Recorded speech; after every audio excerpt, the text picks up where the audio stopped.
What's going on, YouTube? So I wanted to talk about how Tank Davis beat Shakur Stevenson. Okay, so first I feel like in order for Tank to beat Shakur, the first thing he's gonna have to do is figure out how to close the distance on Shakur. We out here in Boulder, Colorado too, by the way, home of Coach Prime and the Colorado Buffs.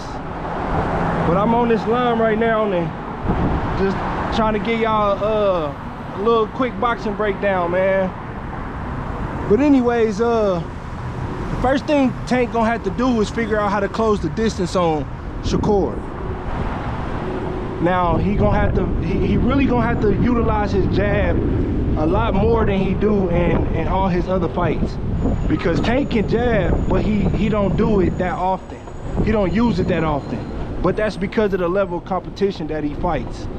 So I feel like if he jabs his way in the inside on Shakur, he's gonna have to play the jabbing game with Shakur the first couple rounds and really try to establish that jab.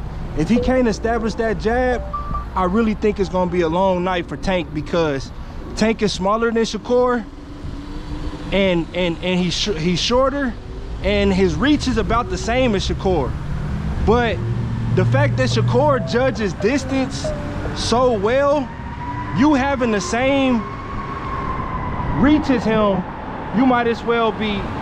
That's not a good thing. You pretty much at a disadvantage if you got the same reach as Shakur. So Tank is gonna, hold on, let me wait till this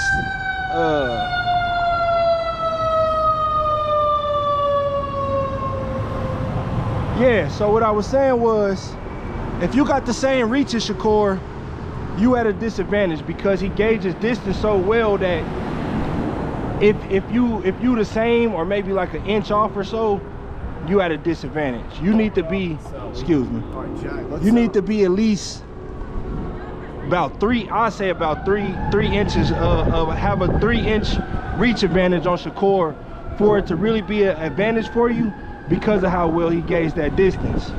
Now, like I said, Tank is gonna have to he's gonna have to jab his way on the inside and then try to trap Shakur in the corners and then go to his body. You cannot go to Shakur's head, because like I said, Tank is shorter and his reach is the same as Tank, so he's not gonna let you get clean headshots off on him. What Tank is gonna have to do is Tank is gonna have to wear Shakur down for about the first 3 to 4 rounds. He's gonna have to just wear him down, beat on his body, beat on his arms, you know, slow his legs down and stop his arms from being able to, you know, for him to be able to block his head, you know, or after the rounds go by. And then after that, if he could get Shakur to slow down a little bit when it comes to like around the middle to the second half of the fight, I feel like he got a chance.